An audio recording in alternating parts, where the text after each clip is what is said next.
साथियों नमस्कार, मैं अरुण भाटी स्वागत करता हूं आपका आप ही के चैनल अरुण ट्यूशन क्लास में। उम्मीद करता हूं कि आप शानदार जिंदाबाद जबरदस्त होंगे और आपकी तैयारी भी बहुत अच्छी तरह से चल रही है।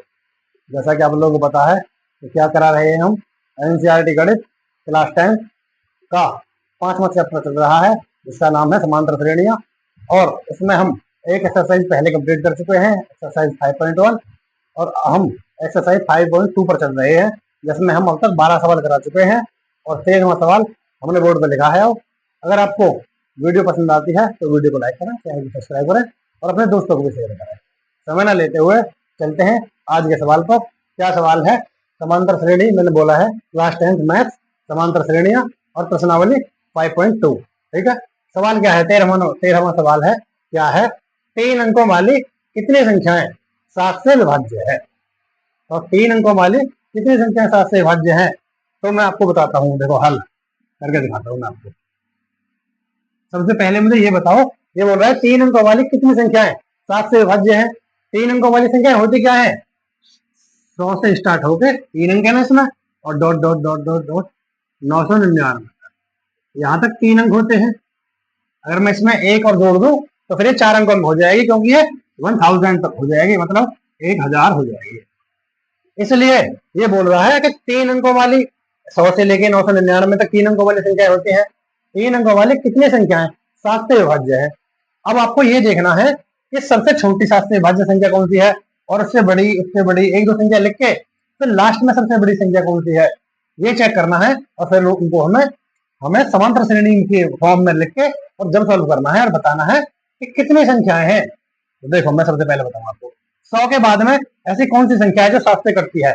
100 के बाद में देखो मैं आपको दिखाऊं, 100 में भाग दो पहले 7 का, 100 में भाग दो 7 का, तो 7 एकम 7, 7 एकम 7, बचा कितना? 10 में से 7 गया तो 3 बचा, उतार लिया 0, और 7 चौक 28। अगर मैं 7 चौक 28 करता हूं तो देखो क्या है, कम बचता है ना, कितना बचा? 2 बचा, और 14 बार तो चला गया, 14 सत्ते 98, 2 शेष बचा, 100 हो गया। लेकिन हमको जब यही हम पहाड़ा पढ़ेंगे, यही एक बार फालतू पढ़ के देख लेना है, क्योंकि हमें 100 से ऊपर वाली चाहिए, नीचे वाली नहीं चाहिए। तो अगर मैं इसे 5 बार पढ़ दूं तो ये 7 पन्ना 35 हो जाएगा। अब कहोगे जी तो मैं फालतू पढ़ दिया। हाँ, फालतू पढ़ा है मैंने, इसलिए कि अगर मैं इसमें से अब इसे घटाऊं, 35 में से 30 को घटाऊं तो 5 आएगा। अब जो ये 5 होगा ना, ये 100 में जोड़ना होगा। नहीं आई बात समझना? कहने का मतलब ये है कि मैंने एक बार फालतू इसलिए पढ़ा कि जो 100 से ज्यादा चली जाए, क्योंकि ये बोल रहा है ना 3 अंकों की संख्या 100 से ऊपर वाली होनी चाहिए। तो ऊपर वाली संख्या कौन सी होगी? अगर ये मैं 100 और 5 मैंने अधिक लिया था तो ये 105 हो गया। देखो 7 से कटती है नहीं कटती? 7 से, 7 एकम 7, घटाओ 3 आ गया 5, 7 पन्ना 35। हाँ जी, पूरी पूरी कटती है। और 105 से कोई भी छोटी संख्या 7 से नहीं कटेगी। मतलब 7 से कटने का मतलब अर्थ है वो 3 अंकों वाली नहीं होगी, क्योंकि 3 अंकों वाली संख्या तो यही होने वाली है जो मैंने आपको बताया है, 105। 15 सत्ते 105 होता है ना? हाँ, तो 105 सबसे बड़ी संख्या रहने वाली है 3 अंकों की। 105 सबसे बड़ी संख्या रहने वाली है 3 अंकों की, और 7 से विभाज्य है। तो इसके बाद में 7 और जोड़ के देखो, 112, 112, क्योंकि 7 से विभाज्य है। तो जैसे मैं बोलता हूँ ना, हम 2 का पहाड़ा पढ़ते हैं, 2 एकम 2, 2 दूनी 4, 2 तिया 6, हर बार 2 2 बढ़ता रहता है ना। उसी तरह ये 7 से विभाज्य है, तो ये 7 का टेबल है। ये मानो 7 का टेबल अब कहोगे तो 7 ढाई 70 पे खत्म हो जाता है, तो आगे भी चलता है 11 बार, 12 बार, 13 बार, कितनी बार पढ़ सकते हो। अब मैंने यहाँ पहली बार में 15 बार पढ़ा जब 3 अंकों की संख्या से अधिक आया। 15 सत्ते 105 है ना, और 16 पंजे करो, है ना, फिर 17 पंजे करो, एक एक बढ़ाते जाओगे। अब ऐसे बढ़ाओगे या फिर डायरेक्ट जोड़ लो, 105 और 7 115, मतलब 112, 112 और 5 117, 117 और 5 105 में 7, 2 और 7 19, 112 7 19 हुआ, 5 और 7 12, 12 और 7 19, 19 और 7 कितना हो जाएगा? 126, 126, और डॉट डॉट डॉट डॉट 999 से छोटी वाली संख्या, क्योंकि ये देखो ये सबसे छोटी संख्या 3 अंकों की, इससे तो बड़ी चाहिए, क्योंकि इन दोनों के बीच में बोला है। इससे तो बड़ी संख्या चाहिए, 105 ले ली, और इससे छोटी संख्या चाहिए। छोटी संख्या इससे क्या होगी? 999 में भाग दो 7 का, भाग दो 7 का, 7 का, 7 एकम 7, 7 एकम 7, बचा कितना? 2, उतार लिया 9, 7 चौक 28, 7 चौक 28, बचा कितना? 1, उतार लिया 9, 7 दूनी 14, 7 दूनी 14, बचा कितना? 5, 5 जो है शेष बचा है, इस शेष को मैं 999 में से घटाऊंगा, क्योंकि अब तो हमें इससे कम चाहिए। जब 100 हम 100 में भाग दे रहे थे तो 100 से ज्यादा वाली चाहिए थी, अब 999 में दे रहे हैं तो इससे कम वाली चाहिए, क्योंकि 100 और 999 के बीच वाली संख्या ही तो चाहिए हमें, 7 से विभाज्य होने वाली। हाँ जी बिल्कुल। अब ये 5 शेष बचा है, जब ये शेष बचा है तो पहले मैंने जोड़ा था 5, या फिर जितनी भी जरूरत पड़ती है तो जोड़ते हैं कम से कम वाली संख्या में, और ज्यादा से ज्यादा वाली संख्या में हमेशा घटाते हैं। तो घटाओ, 5 शेष है तो 999 में से जब मैं 5 घटाऊंगा तो 994 बचेगा, 994 बचेगा। ये लास्ट है, ये लास्ट संख्या है जो 7 से पूरी पूरी कटेगी 3 अंकों की। इससे बाद कोई भी ऐसी संख्या नहीं है 3 अंकों की जो 7 से कटेगी, फिर वो 4 अंकों में चली जाएगी। क्योंकि देखो ये 994 है, इसमें अगर 7 और जोड़ोगे तो 1003 हो जाएगा, 4 अंकों की होगी ना, इसलिए। अब देखो ये क्या है, ये प्रथम पद है, a बराबर 105 और d बराबर 112। दूसरे पद में से पहला पद घटाओ, 112 में से घटाओ 105, कितना आएगा 7। 7 क्यों आएगा, क्योंकि वैसे बोल रहा 7 से विभाज्य है तो 7 ही आएगा वैसे भी, ठीक है। और ये सबसे लास्ट वाला क्या होता है, an बराबर 994। तो क्या करना है हमको, n बताना है। n बराबर क्या, n क्या बताना है जी, n बराबर क्या, n इसलिए बताना है क्योंकि इसने पूछा है कि 3 अंकों वाली कितनी संख्याएं हैं। संख्याएं पूछी है ना, मैंने बोला है ना, संख्याएं पूछे या पद बोले, कह रहे कितने पद होंगे, तो भी हमें n निकालना होता है। आ जाओ कैसे निकालूंगा मैं, फॉर्मूले में रखो। फॉर्मूला क्या है, an बराबर a plus n-1 into D. हाँ जी फॉर्मूला है, रखो इस फॉर्मूले में। a का मान कितना है, a का मान 105 और प्लस का प्लस, n का मान पता नहीं निकालना है तो n-1 डी का मान पता है कितना है 7, और बराबर an कितना है, an बराबर में है तो इधर जाके लिखेंगे इसे 994। ठीक है, लिख दिया, करो सॉल्व। अब देखो ये 105 प्लस में है, जब मैं ऐसे बराबर से इधर लेके जाऊंगा तो ये माइनस में हो जाएगा। कैसे, देखो अब पहले मैं इसे लिखूं अपने पास, n-1 और गुणा 7, हाँ जी बराबर, तो यहाँ तो गुणा लगाया नहीं, लगाओ मत लगाओ, जहाँ कुछ नहीं होता है गुणा होती है। 994 और ये प्लस का है, इधर जाके माइनस का हो जाएगा 105 घटाओ, 14 में से 5 गया तो 9, और 8 में से 0 गया तो 8, 9 में से 1 गया तो 8, 889 हो गया। हाँ जी 889 होगा। अब ये जो गुणा की चीज है इसे भाग में ले जाओ, तो n-1 बराबर गुणा की चीज भाग में चली गई, 7 भाग में चला गया, भाग 2 7 एकम 7, बचा 1 18 हो गया, 7 दूनी 14, बचा 4 49 हो गया, 7 7 49, इससे ये कटा 127 बार, तो n-1 बराबर 127। हाँ जी, और ये माइनस का 1 जब इधर जाएगा तो प्लस का 1, n बराबर 127 प्लस 1, तो n बराबर 128। यही आंसर है, 128 ऐसी संख्याएं होंगी जो 3 अंकों की 7 से पूरी पूरी कटेंगे। वही चीजें हैं जो मैंने बताया है, 100 और 999 के बीच में बोल रहा है ना, 3 अंकों वाली कितनी संख्या 7 से विभाज्य है, तो 3 अंकों वाली सबसे छोटी संख्या 100 होती है और सबसे बड़ी 999 होती है। अब मैं ये तो कहूंगा नहीं 100 में तो भाग जाएगा नहीं 7 का, तो 100 से बड़ी ऐसी कौन सी संख्या है जिसमें 7 का भाग जाएगा, तो वो 105 है, उसके बाद 112 है, उसके बाद 119 है, उसके बाद 126 है, और डॉट डॉट डॉट करते हुए 999 से जो छोटी संख्या होगी वो 994 होगी। और अब मैंने ये पहला प्रथम पद a बराबर 105 और d क्या है, दूसरे पद में से पहला पद घटाओ, 112 में से 105 घटाया तो 7 आ गया। an क्या होता है, अंतिम पद, an लिख लिया, n हमको ज्ञात करना है, और तो a, अब फॉर्मूला लिखो, an बराबर a plus n-1 into D, a का मान 105 प्लस n-1 का n-1 और d का मान 7 बराबर an का मान 994। ये प्लस का 105 है, ये माइनस में जाएगा, इधर 994 माइनस 105 कर दिया, इधर क्या बचा था n-1 इंटू 7, n-1 इंटू 7, ये मैंने घटाया तो 889 आ गया। अब ये n-1 है, ये गुणा का 7 भाग में चला जाएगा, 7 से जब मैं इसे काटूंगा तो 127 बार कटेगा, n-1 बराबर 127। अब ये माइनस का 1 जब बराबर से इधर जाएगा तो प्लस का 1 हो जाएगा, n बराबर 127 प्लस 1, तो 127 और 1 128, n बराबर 128। उम्मीद करता हूँ समझ में आ गया होगा बहुत अच्छी तरह, ठीक है, आ गया समझ में। तो चलते हैं अगले सवाल पर, 13 सवाल हो चुके हैं, 14वें सवाल पर चलते हैं। 14वां सवाल क्या कहता है, 10 और 250 के बीच में 4 के कितने गुणज है, मतलब 10 और 250 के बीच में 4 के कितने गुणज हैं। वैसे ही बिल्कुल कंडीशन वही है जो मैंने अभी कराया था कि 7 से विभाज्य होने वाली संख्याएं, विभाज्य होने वाली संख्याएं वो होती है, और गुणज भी वही होता है। गुणज क्या होता है, गुणज में बोलूं, इंग्लिश में बोलते हैं मल्टीपल। जैसे मैं बोलूं कि 2 के गुणज 2 के अगले 5 गुणज बताओ, तो 2 के बाद 4, 6, 8, 10, 12, ये अगले 5 गुणज है। ऐसे ये 4 के गुणज पूछ रहा है कि 10 से बाद वाले होने चाहिए और 250 से पहले वाले होने चाहिए, वो कितने गुणज होंगे, यही बोला है। हल करता हूं, बिल्कुल उसी की तरह है, पहले की तरह, बिल्कुल उसी की तरह।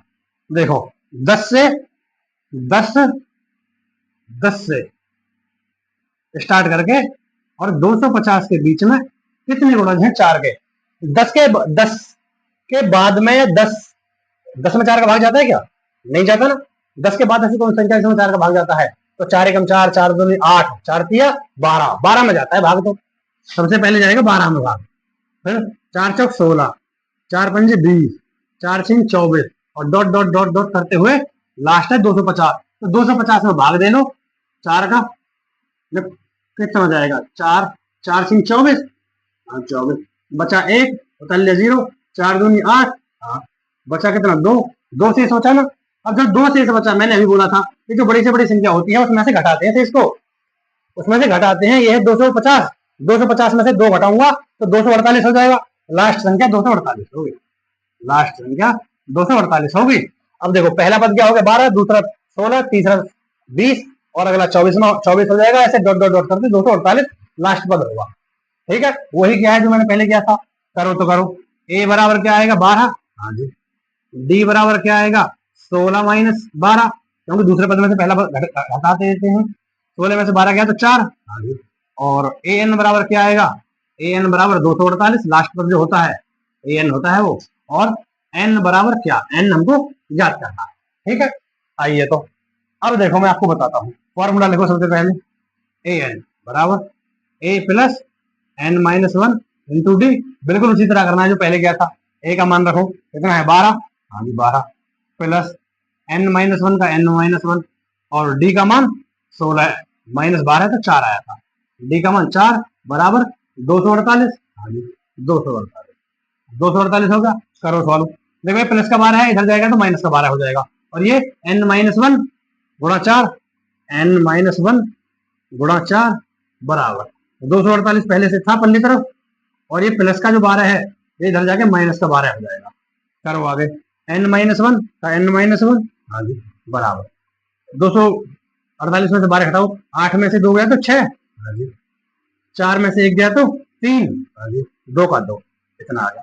4 गुणाम है, ये भाग में चला जाएगा, चला गया भाग में, काटो 4 से, तो 4 पंजे 20, हाँ जी 4 पंजे 20, बचा 3, 36 हो गया, और 4 9 36, कितना हो गया 59 हो गया, हाँ जी बिल्कुल, इससे ये कर गया 59 बात।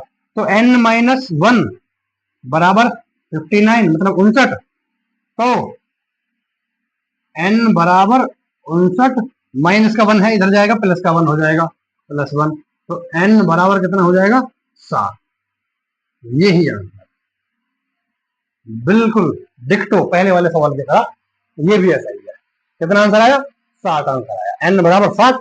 उम्मीद करता हूँ समझ में आ गया होगा, बिल्कुल पहले के जैसा ही है। ठीक है, आ गया है समझ में, तो चलते हैं अगले सवाल की तरफ। 14 सवाल कर दिए हमने, 15वें सवाल की तरफ चलते हैं। आइए, 14 सवाल मैं करा चुका हूँ और अब 15वां सवाल है। 15वां सवाल क्या कहने वाला है, 15वां सवाल है कि n के किस मान के लिए दोनों समांतर श्रेणियों 63, 65, 67 डॉट डॉट डॉट और 3, 10, 17 डॉट डॉट डॉट के n पद बराबर होंगे। क्या कहना चाह रहा है कि n का वो मान बताओ जहां पे दोनों ये समांतर श्रेणियां, एक वो वाली और ये वाली, इन दोनों समांतर श्रेणियों का एक पद जो बराबर होगा वो कौन सा पद होगा, ये पूछ रहा है कि वो पद इसमें भी आएगा, वो पद इसमें भी आएगा, तो वो कौन से नंबर का पद होगा कि जब दोनों में सेम पद आएगा, ये पूछना चाह रहा है। तो क्या करने वाले हैं, हल करता हूं, चलो समझाता हूं कैसे कैसे कैसे करते हैं हल। ये बोल रहा है कि दोनों समांतर श्रेणियां, एक ये है और एक ये है, दोनों समांतर श्रेणियों को बराबर रख दो, पता चल जाएगा कि किस पद के लिए ये आने वाला है। पहली समांतर श्रेणी क्या है 63, 63, 65 और 67 डॉट डॉट डॉट डॉट, ये है। और दूसरी समांतर श्रेणी क्या है, यहां लिख दूं, दूसरी है 3, 10, 17 डॉट डॉट डॉट डॉट, दूसरी समांतर श्रेणी ये हो जाएगी। एक समांतर श्रेणी ये है, एक समांतर श्रेणी ये है, इन दोनों को बराबर रख दो, बराबर। कैसे रखेंगे बराबर, देखो इसमें ए क्या है, ए बराबर 63, डी क्या है 65 माइनस 63, 63 दूसरे पद में से पहला पद घटाओ तो 2 आ गया। हाँ जी, ये हो गया। n पता नहीं है इसमें भी, और इसमें भी देखो a बराबर 3, हाँ जी, और d बराबर 10 माइनस 3 तो 7 आ गया। n इसमें भी नहीं पता है। रख दो दोनों को आमने सामने फॉर्मूले में। फॉर्मूला क्या है, वही रहने वाला है, ए एन वाला। इधर भी रखो और उधर भी ए एन वाला formula, a n plus a n बराबर a plus n minus 1 into d, और इसके बराबर में रख दो यहाँ भी यही, तो ए एन बराबर a plus n minus 1 into, रखो। देखो क्या बोल रहा है, ए का मान कितना है 63, तो लिख दो 63 प्लस एन माइनस 1 कुछ नहीं पता, एन माइनस 1 का एन माइनस 1। डी का मान कितना है 2, 2 रख दिया, बराबर इसके मान रखो, ए का मान कितना है 3, 3 रख दिया, प्लस एन माइनस 1 का कुछ नहीं पता, एन माइनस 1, और डी का मान कितना है 7, तो 7 रख दिया। आओ आगे आओ, देखो 63 का 63 रहेगा, हाँ जी, प्लस 2 की गुणा इसमें करो एन में, 2n, हाँ जी, 2 की गुणा जब मैं माइनस के 1 में करूंगा तो माइनस 2 हो जाएगा, बराबर 3 का 3 प्लस 7 की गुणा एन में करो तो 7n, 7n, ये माइनस का 1 है, गुणा करूंगा तो माइनस का 7 एकम 7 हो जाएगा। करो, ये प्लस का 63 है, ये माइनस का 2 है, प्लस के में से जब मैं माइनस का 2 घटाऊंगा तो ये प्लस का 61 बचेगा, 61 बचा, प्लस 2n, हाँ जी, बराबर ये प्लस का 7 है, ये माइनस का, ये प्लस का 3 है, ये माइनस का 7 है, जब प्लस के 3 को मैं माइनस के 7 में से घटाऊंगा तो माइनस का 4 बचेगा, हाँ जी, 7n का 7n और माइनस का 4, ये चीजें बची। हाँ, अब n वाली चीजें एक तरफ ले लो और संख्या एक तरफ ले लो, कैसे, देखो 2n का 2n, 2n का 2n, ये प्लस का 7n है, इधर आगे माइनस का 7n हो जाएगा, हाँ जी, हो जाएगा, बराबर ये माइनस का 4 पहले से है, ये प्लस का 61 जब इधर जाएगा तो ये माइनस का 61 हो जाएगा, हो गया बिल्कुल, हाँ जी, हो गया। देखो तो आगे करूंगा, देखो ये प्लस का 2n है, माइनस का 7n है, कौन सा ज्यादा है, माइनस का ज्यादा है, कितना ज्यादा है, तो माइनस का 5n ज्यादा है, ये इससे माइनस का 5n बराबर माइनस का 4 और माइनस का 61, माइनस का 65 हो जाएगा, आगे माइनस का 65 हो जाएगा, माइनस से माइनस कट गया। अब देखो n बराबर 65 गुणा का भाग में चला जाएगा 5, इससे एक आटा कितने बार 13 बार, 13 पंजे 65, तो n बराबर 13 आ गया, n बराबर 13 आ गया, यही आंसर है। 13वां वो पद होगा कि जिसमें इन दोनों श्रेणियों में समान पद आएगा या फिर बराबर पद आएगा। उम्मीद करता हूँ समझ में आ गई होगी बात। कुछ नहीं किया मैंने, एक श्रेणी मैंने इधर रखी, दूसरी श्रेणी मैंने इधर रखी, दोनों बराबर में कर दी। देखो इसका ए डी निकाल दिया मैंने, इसका भी ए और डी निकाल दिया मैंने, इसलिए फॉर्मूला इधर रखा इधर भी रखा, दोनों फॉर्मूले बराबर रख दिए मैंने। अब देखो इसका ए का मान रखा और एन माइनस 1 और डी का मान रखा, इसमें भी बराबर करके ए का मान रखा, एन माइनस 1 और डी का मान रखा। जब मैंने किया सॉल्व तो एन बराबर 13 आ गया।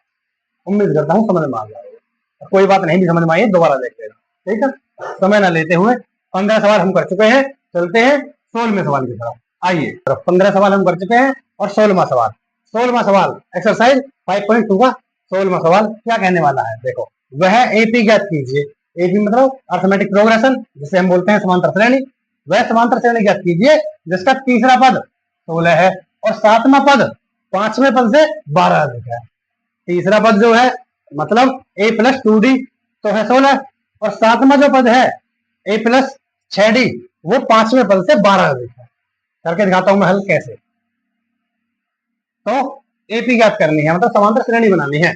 कैसे, हमको समांतर श्रेणी बनाने के लिए हमें ए पता होना चाहिए और डी पता होना चाहिए। तो मैं सबसे पहले ए और डी बनाने की कोशिश करता हूँ। और कैसे बनाऊंगा, देखो तीसरा पद क्या है 16 है, तीसरा पद तो मैं कह दूं a3 बराबर कितना है 16 है, हाँ जी, तथा तथा 5वें पद से 12 अधिक है। सातवां जो पद है a7 जो है ये 5वें पद से a5 से कितना अधिक है 12 अधिक है, 12 अधिक। देखो सातवां पद 5वें पद से 12 अधिक है, जब ये 12 अधिक है तो 12 में इसमें जोड़ूंगा जो है बराबर हो जाए। कितनी बार मैंने ये चीज आपको कराई है कि जब भी एक पद दे रखा है और दूसरे पद के बारे में ऐसा कह रहा है कि इससे इतना अधिक है, तो जो कम होगा उसमें जोड़ते हैं, क्योंकि जो दोनों चीजें बराबर हो जाएं। तो सातवां जो पद है 5वें पद से 12 अधिक है, 12 ये अधिक है पहले से, तो 12 में इसमें जोड़ूंगा जो है बराबर हो जाए। जोड़ दिया मैंने 12। आओ करते हैं सॉल्व। ये तीसरा पद बराबर 16 है, तीसरा पद क्या होता है a प्लस 2d हाँ जी, बराबर 16 है, बिल्कुल ये समीकरण नंबर 1 हो गया इधर। और ये 7वां पद है, तो 7वां पद क्या होता है, a प्लस 6d। हाँ जी, और बराबर बराबर 5। अब ये क्या है, a प्लस 5वां पद है a plus 4d, 4d plus 12, plus 12 हो गया, यही तो है। 7वां पद a प्लस 6d, बिल्कुल बराबर 5वां पद a प्लस 4d प्लस 12 कर दिया मैंने। अब पहले मैं इसे सॉल्व कर लूं, कैसे करूंगा देखो, ये अगर मैं इसे बराबर से इधर लाऊंगा तो माइनस का ही हो जाएगा, इसलिए इस ए से ये a कट जाएगा, पहले ही कट गया। ये 6d है और ये बराबर से इधर है, तो मैं इसे इधर लाऊंगा, 6d 6d, ये प्लस का इधर आएगा तो माइनस का 4d, 4d बराबर 12 दे ही रखा है। हाँ जी, 6d में से 4d घटाऊंगा तो कितना बचेगा, 2d। हाँ जी, बराबर 12, 12 2 से 12 काटूंगा 6 बार, तो d बराबर 6 आ गया, d बराबर 6 आ गया। जब d बराबर 6 आ गया तो d का मान समीकरण 1 में रख दो, ये रही समीकरण 1। d का मान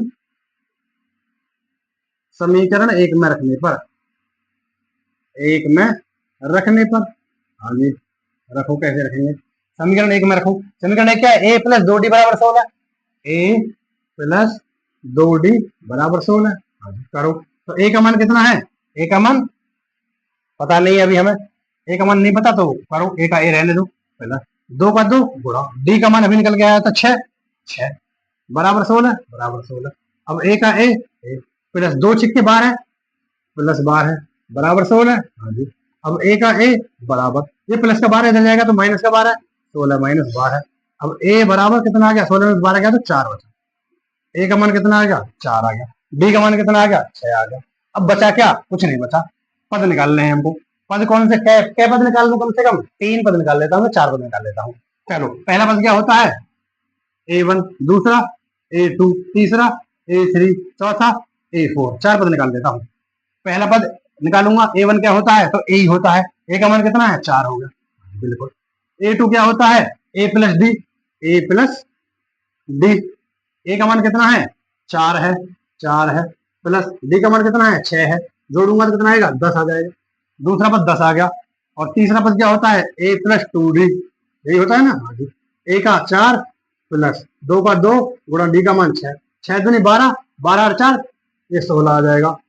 चौथा पद क्या होगा, a plus 3d, a plus 3d बराबर a का मान 4 प्लस 3 का 3 गुणा d का मान 6 बराबर 6 3 18, 18 और 4 22 हो जाएगा, 22 हो जाएगा। अब देखो क्या हो गया भाई, 4 समांतर श्रेणी 4, 10, 16 और 22 डॉट डॉट डॉट, यही यही समांतर श्रेणी हमको बनानी है।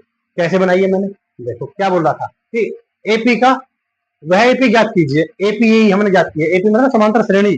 देखो अंतर समान है ना, 10 में 4 जाएगा तो 6 बचेगा, 16 में 10 जाएगा तो 6 बचेगा, 22 में 16 जाएगा 6 बचेगा, समान अंतर है ना, समान अंतर है तो वही हमें समांतर श्रेणी ही बनानी थी। वह एपी ज्ञात कीजिए जिसका तीसरा पद 16 है, a3 16 है, तथा सातवां पद a7 पांचवें पद से बराबर a5 से प्लस 12, 12 देखा तो 12 कर दिया मैंने। अब देखो ये a तीसरा पद है तो इसे मैं क्या लिखूंगा, a प्लस 2d बराबर 16, समीकरण 1 हो गया। और ये दूसरा वाला a7 मतलब 7वां पद कैसे लिखूंगा, a प्लस 6d, हाँ जी बराबर 5वें पद कैसे लिखूंगा, a प्लस 4d प्लस 12 को प्लस 12, ए से कट जाएगा, ये 6d प्लस का है, ये प्लस का 4d, ये प्लस का 4d इधर आएगा तो माइनस का 4d, 6d माइनस 4d बराबर 12 का 12, 6 में 4 जाएगा तो 2d बचेगा बराबर 12, 2 से 12 काटते 6 बार, d का मान 6।